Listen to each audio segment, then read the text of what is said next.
Nous vivons l'horreur. Nous vivons une tragédie nationale.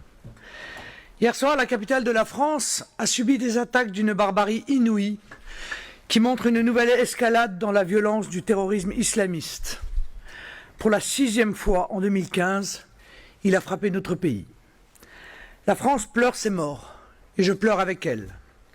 Je pense aussi aux nombreux blessés, certains dans un état critique.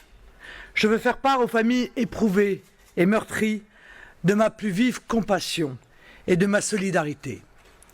Je salue le dévouement et le professionnalisme de nos forces de l'ordre et de nos services de secours et je veux leur dire ma considération. Ils forcent l'admiration de toute la nation.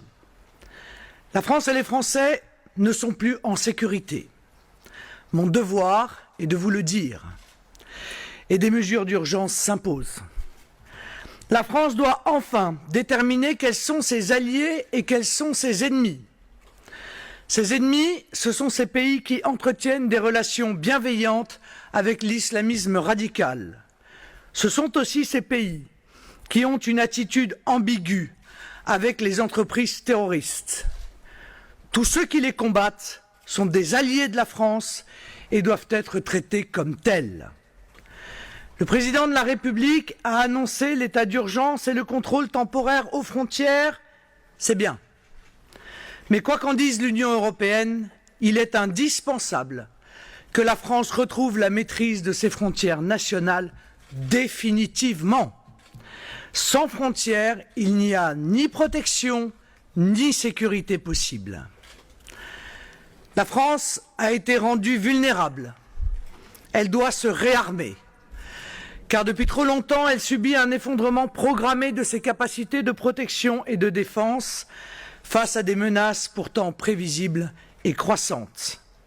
Elle doit rétablir ses moyens militaires, de police, de gendarmerie, de renseignement et de douane. L'État doit pouvoir à nouveau assurer sa mission essentielle de protection des Français. Enfin, le fondamentalisme islamiste doit être anéanti. La France doit interdire les organisations islamistes, fermer les mosquées radicales et expulser les étrangers qui prêchent la haine sur notre sol, ainsi que les clandestins qui n'ont rien à y faire.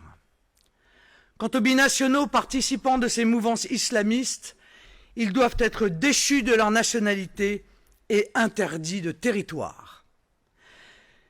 Mes chers compatriotes, nous sommes un peuple courageux. La nation doit être unie dans cette épreuve. Au-delà des mots, c'est l'action forte et implacable qui protégera les Français et pérennisera cette unité. Vive la République, vive la France.